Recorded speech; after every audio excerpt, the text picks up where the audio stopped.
Mesdames et messieurs, à l'orée de cette nouvelle année 2021, je vous présente à tous et à vos familles et à tous ceux qui vous sont chers tous mes vœux de réussite, de santé et de prospérité. Que 2021 soit fructueuse pour tous et que cette année soit une année remplie de joie, une année pleine d'espoir et de bonheur pour chacun de vous. Je vous remercie. C'est au tour d'une communication tenue par la société Ismast Énergie Sarl au siège de Vidéo Leader ce mercredi 20 janvier 2021 que les professionnels des médias en ligne, à travers les membres du CONAWeb, se sont adressés les vœux les meilleurs de la nouvelle année. La formation s'était accentuée sur l'utilisation des énergies renouvelables et des conseils pratiques pour amoindrir les frais de facture d'électricité en fin de mois. L'utilisation rationnelle de l'énergie, c'est tout ce que nous mettons en place comme habitude pour pouvoir diminuer la consommation, nos gestes, nos comportements quotidiens. Tandis que l'efficacité énergétique, c'est l'état de fonctionnement d'un système pour lequel on obtient une réduction de la consommation pour un même service donné. L'exemple, c'est lorsque vous prenez deux congélateurs, un que vous achetez peut-être au niveau des venues de France et l'autre que vous payez en boutique et qui respecte les normes d'efficacité énergétique.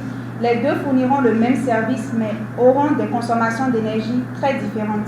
La plupart du temps, lorsque vous avez un portable en charge, vous enlevez le portable et vous laissez le chargeur. Mais à cet instant, la prise continue de fournir de l'électricité et consomme jusqu'à 30% que si le portable était toujours branché. Donc, c'est ça qu'on appelle les veilles cachées. Par ailleurs, lorsqu'on prend les climatiseurs, il faut savoir utiliser ça de façon optimale. Un climatiseur, vous ne devez pas diminuer ça jusqu'à 15 degrés ou 16 degrés pour pouvoir ressentir la fraîcheur.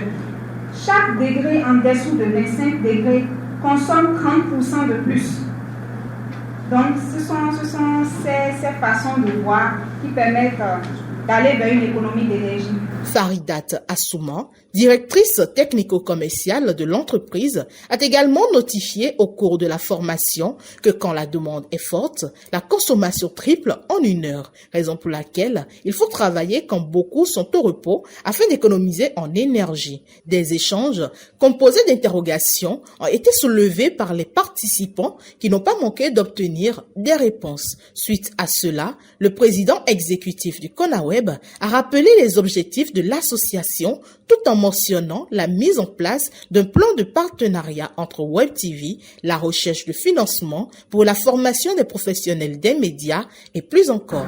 La mise en place d'un plan de partenariat entre Web TV, la recherche des financements pour la formation des professionnels des médias exerçant au niveau de Web TV sont entre autres des projets que nous suivons de très près pour une bonne prestation de nos entreprises afin de gagner la confiance de nos partenaires. Il n'est pas superflu de rappeler que nous travaillons en étroite collaboration avec les organisations fêtières. Je veux nommer l'UPMB, CNPA, afin de plaider pour une fiscalité non asphyxiante pour les entreprises de Web TV. Mesdames et messieurs les promoteurs de Web TV, tout ceci ne saurait être concrétisé si nous n'avons pas une idée claire de ceux qui exercent dans notre sous-secteur. Très bientôt, nous allons élaborer l'annuaire de Web TV en République du Bénin.